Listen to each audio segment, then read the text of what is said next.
Pramila. Nah, hari ini kita kedatangan tamu spesial loh teman-teman semuanya, yaitu ada Ibu Nur Suryati, Magister Keperawatan, Spesialis Keperawatan Anak. Selamat sore. Ya, selamat sore Ibu. Nah, sebelumnya Ibu Suryati ini adalah dosen dari Stikes Garuda Putih dan juga dosen keperawatan anak di Universitas Jambi, teman-teman semuanya. Halo Ibu, selamat sore Ibu. Ya, assalamualaikum. Iya, apa kabar Ibu hari ini? Alhamdulillah. Alhamdulillah. Iya. Nah, teman-teman semuanya, teman-teman tahu nggak kali ini Cahya bersama Ibu Suryati akan membahas tentang apa? Nah, kali ini Cahya dan juga Ibu Suryati akan membahas tentang cacingan pada anak dan juga bahaya yang sering diremehkan teman-teman semuanya. Pasti mungkin dari beberapa teman-teman di sini masih banyak yang belum tahu apa itu cacingan, apa bahaya yang sering diremehkan, dan mungkin beberapa dari teman-teman semuanya masih banyak yang belum mengonsumsi obat cacing. Nah, di sini Cahya dan juga Ibu Suryati akan membahas tentang cacingan dan juga bahaya yang sering diremehkan tersebut. Yuk simak videonya sampai akhir. Nah, Ibu Suryati, tadi Cahya membaca beberapa artikel Ibu terkait cacingan. Nah, di sini fakta terbaru menyebutkan Ibu lebih dari 1,5 miliar orang di dunia ini masih hidup dengan infeksi cacing. Nah, di Indonesia itu sendiri, kondisi ini semakin serius karena turut dikaitkan dengan masalah stunting pada anak Ibu. Nah, ini artinya anak-anak kita memang berada di kelompok yang sangat rentan. Nah, Ibu, berdasarkan beberapa kejadian yang mungkin sering dialami oleh anak-anak Ibu ya, kenapa anak-anak itu lebih rentan terkena cacingan dibandingkan dengan orang dewasa? Mungkin boleh Ibu langsung dijawab. Ya, baik. Terima kasih ya Cahya sudah mengangkat suatu tema yang cukup keren ya untuk saat ini ya, karena ya ada suatu info yang mencuat ya di media sosial ya terkait kasus ya yang terjadi pada anak yang sampai ini ya infeksi yang berat ya. Iya benar. Ya, mungkin ya mudah-mudahan informasi yang kita sampaikan hari ini bisa bermanfaat ya agar nanti ya bisa mengantisipasi atau mencegah ya jangan sampai kasus cacingan ini bisa meluas ya. Sesuai dengan pertanyaannya tadi ya, kenapa anak itu lebih rentan mengalami cacingan ya. Sebenarnya kasus cacingan itu tidak hanya mengenai pada anak saja ya, sebenarnya itu bisa menimpa semua usia ya. Akan tetapi kasus cacingan itu banyak dialami oleh anak karena emang anak itu lebih beresiko ya. Yang pertama yang menyebabkan anak itu lebih beresiko itu adalah kebiasaan aktivitas ya. Yang namanya anak ya pasti senangnya main ya. Iya benar. Ya, main ya. Kalau main itu ya anak-anak bisa di dalam rumah, bisa di luar rumah ya. Walaupun kecenderungannya sekarang anak lebih suka main di dalam rumah ya. Ya, tapi yang namanya anak itu yang namanya hobinya mengeksplorasi apa yang ada di sekitarnya ya, pasti dia akan aktivitas bermainnya itu tadi beragam ya. Ya, kalau seandainya itu aktivitas bermain itu dilakukan di luar rumah, jika tidak menggunakan pelindung ya, misalnya bermain di luar rumah tidak menggunakan alas kaki, nah jadi itu bisa menjadi sumber atau resiko yang menyebabkan cacing bisa masuk ke dalam tubuh ya. Contohnya itu adalah jenis cacing tambang. Dan itu cacing itu bisa menembus kulit ya, kemudian masuk nanti ke dalam tubuh ya, di situ nanti dia berkembang biak. Kemudian yang kedua itu ya yang namanya main, semua benda dipegang kan? Ya, semua benda dipegang. Ya kita nggak tahu ya di benda tersebut ya apakah ada kontaminasi ya, apakah itu cacing atau cacing atau emang cacing jelas itu sendiri ya. Ketika anak itu memegang benda yang terkontaminasi ya, tidak kebiasaan cuci tangan kurang ya. Jadi ketika habis main tidak cuci tangan langsung megang makanan makan ya, itu nanti cacing ada sumber tadi yang ada pada tangan bisa masuk ke dalam tubuh ya melalui saluran cerna masuk bersama makanan ya, kemudian nanti dia akan berkembang biak di dalam tubuh ya. Kemudian yang ketiga juga sistem imun ya, sistem imun anak yang masih kurang ya, sehingga kalau ada benda asing atau antigen luar yang masuk ya dia akan mudah memperkembang diri ya. Oke, baik Ibu. Mungkin dari beberapa orang tua tuh juga masih sering bingung Ibu, karena mungkin gejala cacingan itu hampir mirip dengan gejala penyakit lainnya ya Bu ya. Mungkin seperti batuk kronis, kulit yang pucat, dan juga mungkin beberapa anak mengalami nafsu makan yang menurun Ibu. Nah, jadi karena hal tersebut, mungkin cacingan tuh malah tidak terdeteksi lebih dini Ibu, karena gejalanya yang hampir mirip tadi. Nah, kira-kira bagaimana ya Ibu, orang tua itu bisa membedakan gejala cacingan dengan gejala penyakit lainnya? Mungkin Mbak. Ya. Kalau untuk manifestasi atau gejala klinis dari dari penyakit cacingan, ya itu yang pertama itu bisa menimbulkan terjadinya anemia, ya. Karena ya cacing tadi ya umumnya itu berada di saluran cerna ya. Di saluran cerna itu nanti dia akan bisa menimbulkan terjadinya iritasi pada saluran cerna sehingga menimbulkan perdarahan pada saluran cerna ya, sehingga menimbulkan ya kekurangan darah atau menimbulkan anemia. Kemudian juga di saluran cerna kalau sudah terinfeksi oleh cacing tadi itu bisa mengganggu proses penyerapan nutrisi ya, sehingga ya tubuh jadi kekurangan nutrisi ya bisa menimbulkan terjadinya anemia. Ya, kemudian juga karena tadi penyerapan nutrisi terganggu ya sehingga menimbulkan peningkatan berat badan ya tidak adekuat ya, tidak sesuai dengan usianya, atau peningkatan berat badannya lebih lambat ya, sehingga ya itu tadi pertumbuhannya jadi lebih ini ya rendah daripada yang seusianya. Ya, gejala itu kan sebenarnya ya tidak sakok, itu pasti cacingan ya, seperti tadi ya anak yang yang pucat. Kalau gejala anemia kan menimbulkan pucat ya, pucat, mudah lelah gitu kan. Tapi itu kan tidak pasti itu cacingan ya. Kalau kayak seperti anemia ya bisa juga disebabkan karena emang defisiensi dari zat gizi sendiri ya, dari intake yang kurang mengandung zat besi, atau juga ya bisa disebabkan karena faktor lain ya, ada kelainan darah juga yang bisa menimbulkan anemia. Kemudian tadi terkait dengan peningkatan berat badan yang tidak adekuat ya, ya kalau pada anak itu yang lebih sering itu adalah tuberkulosis pada anak ya, makanya tadi rancu ya, peningkatan berat badan ya, apakah yang tidak adekuat, apakah ini disebabkan oleh faktor infeksi cacing atau disebabkan karena infeksi lain ya, sehingga terkadang itu juga ya kita pun tenaga kesehatan kadang tidak langsung mengidentifikasi bahwa itu adalah gejala cacingan ya, apalagi itu keluarga atau orang tua ya.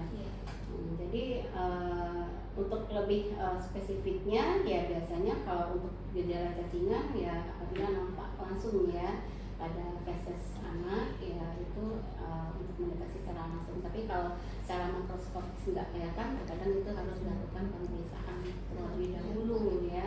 Jadi dalam hal ini orang tua pokoknya kalau ada suatu yang menyimpang ya dari anak ya itu cepat langsung harus dikonsultasikan atau diperiksakan ke layanan kesehatan ya, sehingga bisa diidentifikasi secara dini, kemudian bisa ditata laksana dengan cepat ya, sehingga tidak menimbulkan bahaya dan komplikasi yang lainnya. Oke, mungkin dari teman-teman juga melihat ya berita beberapa waktu yang lalu, publik itu digemparkan dengan kasus balita di Sukabumi yang meninggal karena infeksi cacing yang sangat parah. Nah, padahal mungkin banyak ya dari teman-teman atau orang tua di sini yang beranggapan bahwa cacingan itu hanya bikin gatal Ibu tadi, kayak hanya bikin nafsu makan menurun, pokoknya kayak gejalanya seperti sepele-sepele gitu ya Bu ya. Nah, ternyata tanpa kita sadari seperti kasus balita yang di Sukabumi itu, ternyata dampaknya itu jauh lebih berbahaya teman-teman semuanya. Nah, mungkin Ibu di sini selain gejala umum Ibu yang Ibu sebutkan tadi, apa saja ya Ibu bahaya cacingan pada anak yang sering tidak disadari oleh orang tuanya? Ya, ya, terkadang kasus ini ya bisa menimbulkan komplikasi berat ya, dan bahkan itu bisa mengancam jiwa ya pada anak. Ini terjadi kalau seandainya jumlahnya itu atau perkembangbiakan cacing itu di dalam tubuh itu cepat ya, atau banyak jumlahnya, sehingga nanti larva cacing itu nanti bisa masuk ke dalam aliran darah, kemudian dia bisa menyebar ke organ lain ya, seperti ya misalnya otak ya, itu yang proses itu yang bisa, makanya bisa menimbulkan ini ya, penurunan kesadaran ya. Kemudian ke bagian-bagian tubuh atau organ lain ya, apa atau cacing itu bisa berkembang biak di sana ya, sehingga kalau yang mengancam jiwa ya tentu kalau seandainya itu terjadi pada organ-organ vital ya, organ vital. Ya. Mungkin di sini juga ada Ibu, menurut beberapa ahli ya Ibu ya, cacingan itu katanya bisa menyedot zat gizi penting dari tubuh anak, terutama zat besi, dan juga mungkin akhirnya dapat memicu anemia yang seperti Ibu bilang tadi, gizi buruk, bahkan juga stunting Ibu. Dampaknya itu bukan hanya jangka pendek Ibu, tapi juga bisa mengganggu tumbuh kembang dari anaknya itu sampai dewasa. Nah mungkin boleh tidak Ibu, kira-kira Ibu jelaskan lebih dalam bagaimana sebenarnya cacingan dapat menyebabkan anemia, gizi buruk, hingga stunting pada anak. Ya. Dari perjalanan ini ya, dari perjalanan penyakitnya itu kan tadi ya, sumber pintu masuk ya, atau area untuk cacing itu masuk ke dalam tubuh ya, tadi ada yang menyusui, tapi sebagian besar itu adalah melalui saluran cerna ya, seperti cacing pipih biasanya melalui air yang tidak ini ya, yang tidak dimasak sempurna, atau misalnya dari sayur dan buah yang tidak dibersihkan dengan sempurna ya, kemudian memasak makanan juga yang yang setengah matang ya, atau tidak matang dengan sempurna ya, sehingga kalau terutama kalau ini daging ya biasanya yang ada cacingnya ya, itu harus dimasak dengan sempurna, karena kalau tidak ya, kalau dimasak sempurna kan otomatis kalaupun ada gitu kan sudah mati ya, tapi kalau tidak dimasak dengan sempurna ya bisa saja telur atau larvanya itu masih hidup ya, sehingga ketika dimakan masuk ke dalam tubuh ya, kemudian dia bisa berkembang biak di sana. Kemudian tadi bisa menyebabkan defisiensi zat gizi ya, defisiensi zat gizi, karena ya tadi cacing itu bisa menyebabkan gangguan pada saluran cerna ya, gangguan saluran cerna ya, fungsi saluran cerna kan untuk proses penyerapan zat makanan ya, karena tadi sudah dirusak fungsinya oleh cacing tadi ya, kalau jumlahnya dikit mungkin masih ada bagian lain yang bisa nyerap ya, tapi kalau seandainya jumlahnya itu sudah banyak ya tentu zat gizi tidak bisa lagi diserap oleh tubuh melalui saluran cerna ya, itulah yang menyebabkan terjadinya malnutrisi ya, atau bahkan bisa menimbulkan stunting ya. Ya awalnya ya mungkin kalau anemia ya pada penderita cacing ya, itu karena ya penyerapan zat besi pada saluran cerna itu tidak optimal ya. Kemudian juga tadi ditambah karena mungkin ada terjadinya perdarahan ya, karena iritasi yang disebabkan karena infeksi pada yang disebabkan oleh cacing tadi. Seperti yang sudah Ibu jelaskan tadi ya Ibu ya, cacingan itu sering dikaitkan dengan masalah kebersihan. Namun juga ada faktor lain Ibu, kata Ibu tadi, seperti kebiasaan bermain di tanah tanpa alas kaki gitu kan Ibu. Mungkin lingkungan yang padat penduduk dan juga akses sanitasi yang buruk sehingga membuat anak itu lebih rentan terkena cacingan. Nah kira-kira Ibu, apa saja Bu faktor resiko utama yang membuat anak rentan terkena cacingan? Faktor resiko utamanya itu apa Ibu kira-kira? Iya. Yang pertama tadi kebiasaan ya, pola hidup ya, PKBS-nya, terutama di sini cuci tangan ya. Kemudian yang kedua bisa faktor lingkungan, sanitasi ya,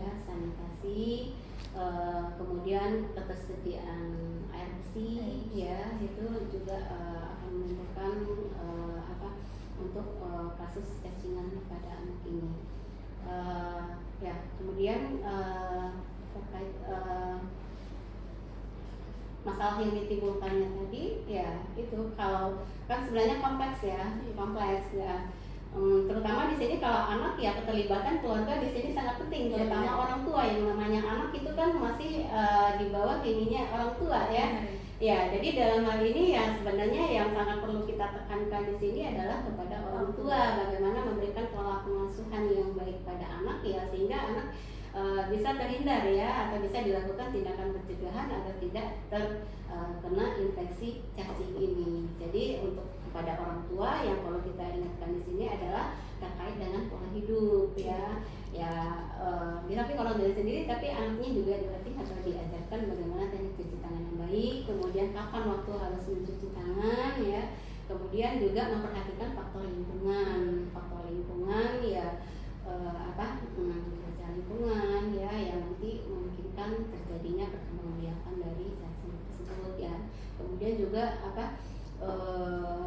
reses ya, ya kalau ya karena cacing itu kan ya pada anak yang atau pada orang yang terkena infeksi cacing itu di fesesnya itu kan mengandung ada cacing dewasa, ada larva, ada telur cacing ya. Kalau seandainya itu ya maksudnya ya tidak misalnya penggunaan kapus gitu kan, jadi itu kan terkait juga dengan faktor sanitasi dan lingkungan ya.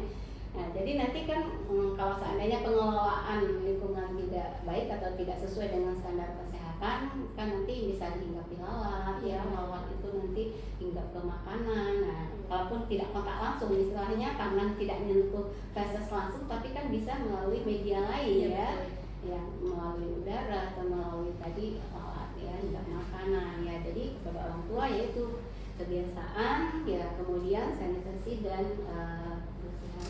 lingkungan ya yang perlu diperhatikan. Kemudian mengidentifikasi ya, artinya mampu mengenali kalau seandainya ada tanda-tanda yang ke arah sana ya, walaupun kita belum bisa memastikan apakah betul itu masalah atau gangguan pada anak tersebut disebabkan karena infeksi cacing, tapi alangkah baiknya kita memeriksakan ke pelayanan kesehatan sehingga ya kalau ini kan bisa langsung kita deteksi kan, dan kita lakukan penata laksanaan secara dini ya, sehingga tidak menimbulkan komplikasi yang lebih parah. Ya. Ini Ibu, WHO juga menganjurkan Ibu pemberian obat cacing secara rutin, minimal setiap 6 bulan sekali Ibu, terutama pada anak-anak di daerah endemis.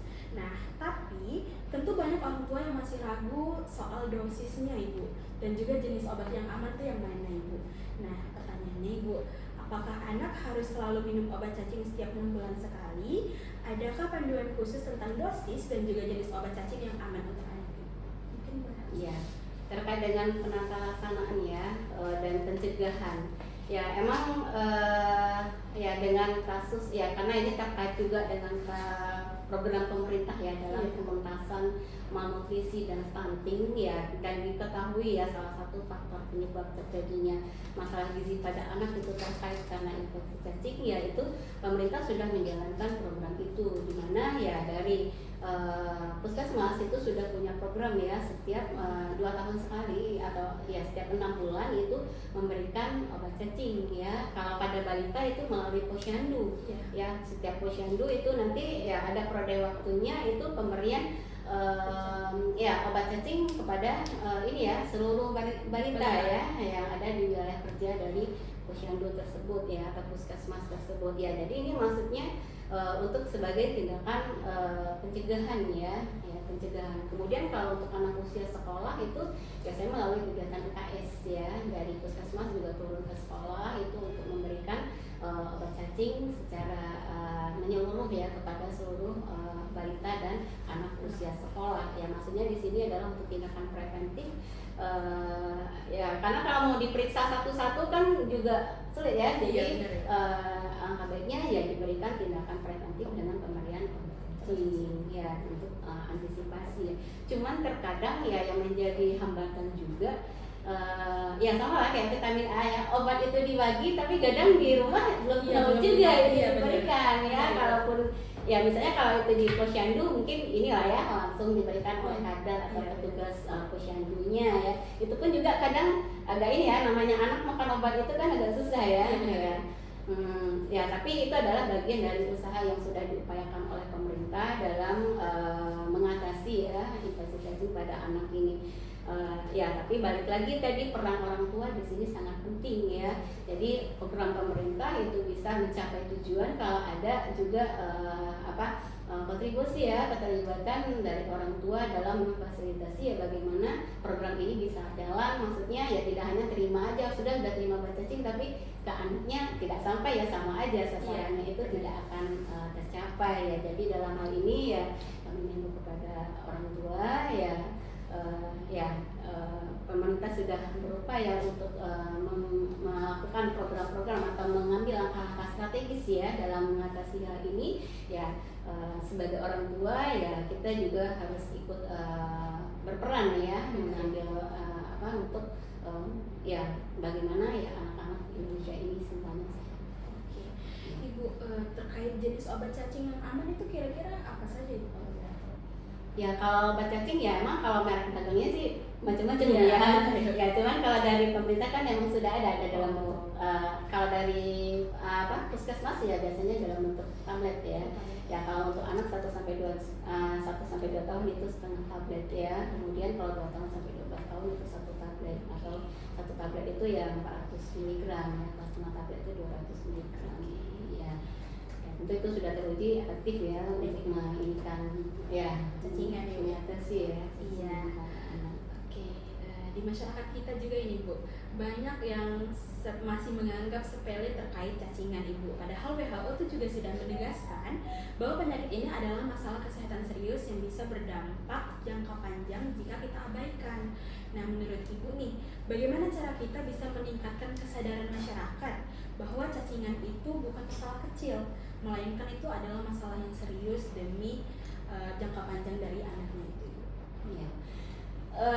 Mungkin di sini yang saya perlu diinikan adalah ya penguatan pemberian informasi ya kepada masyarakat ya. Kalau sekarang kan zamannya sudah digitalisasi ya. Iya betul. Ya, jadi perlu ya peningkatan dari pemberian informasi ya secara meluas ya kepada masyarakat ya tentang penyakit cacingan ini ya, mulai dari bagaimana tanda dan gejalanya sampai nanti bagaimana penata laksanaannya, dan menginformasikan ya apa komplikasi yang akan terjadi jika masalah ini tidak diatasi dengan baik ya. Penyebaran informasi ya banyak ini yang bisa kita ini kan ya, baik itu secara langsung maupun secara tidak langsung ya. Bisa juga itu kalau secara langsung kan itu dari kegiatan posyandu ya, atau penyuluhan-penyuluhan yang dilakukan di sekolah-sekolah ya, atau kepada masyarakat secara luas ya. Ya, jadi di sini keangkatan dari ya kita sebagai tenaga kesehatan juga dalam menyebarkan informasi kepada masyarakat ya tentang bahaya penyakit cacingan ini pada anak-anak. Kita tidak menginginkan ke depan ya ada korban-korban ya yang yang namanya anak itu kan ini ya sebagai harapan ya untuk masa yang akan datang ya. Kita menginginkan itu anak-anak yang ada itu adalah anak-anak yang bisa tumbuh sehat ya, kemudian ya memiliki potensi untuk ya kedepannya untuk menggapai masa depannya masing-masing. Oke Ibu, Ibu tidak terasa tinggal satu pertanyaan lagi Ibu, pertanyaan terakhir Ibu. Di sini kira-kira apa Ibu pesan Ibu yang ingin Ibu sampaikan kepada orang tua di luar sana terkait tema kita hari ini Ibu? Ya, ya kita di sini mungkin di sini saya juga peran sebagai orang tua ya, kita sama-sama di sini peran sebagai orang tua ya. Kita mengharapkan ya kita memiliki anak-anak yang sehat, tapi ya yang namanya anak itu tidak lepas peran dari orang tua, karena sehat sakitnya anak itu tergantung pada orang tua. Jadi dalam hal ini ya dihimbau kepada ya tidak hanya ibu-ibu saja ya, tapi di sini ya bapak-bapak juga bisa memberikan atau pola pengasuhan yang baik kepada anak ya, dalam hal personal hygiene ya, kebiasaan hidup sehat, kemudian juga tentang perawatan kesehatan yang baik. Jika ada terjadi masalah kesehatan sekecil apapun itu keluhan yang dirasakan atau yang terlihat pada anak itu hendaklah itu langsung memeriksakan atau mengkonsultasikan ke pelayanan kesehatan agar bisa diidentifikasi secara dini, kemudian langsung bisa ditata laksana secara tepat sehingga ya tidak muncul komplikasi-komplikasi yang tidak diharapkan. Baik. Wah, banyak sekali ya Ibu ya ilmu yang sudah Ibu berikan kepada Cahya, kepada semua teman-teman yang ada di sini, juga kepada teman-teman yang sedang menonton video ini. Nah, makasih banyak ya Ibu atas jawaban-jawabannya yang sangat memuaskan Ibu. Kalau gitu Cahya izin ya Ibu ya untuk menutup acara kita pada hari ini. Mungkin teman-teman udah banyak kan dapat ilmu dari Ibu Suryati dan juga tips-tipsnya. Semoga ilmu yang diberikan oleh Ibu Suryati tadi dapat mengedukasi kita semuanya dan juga dapat bermanfaat bagi kita semuanya. Mungkin Cahya tutup sampai di sini saja. Mungkin Cahya tutup sampai di sini saja. Sampai jumpa di Kasrat Talk selanjutnya.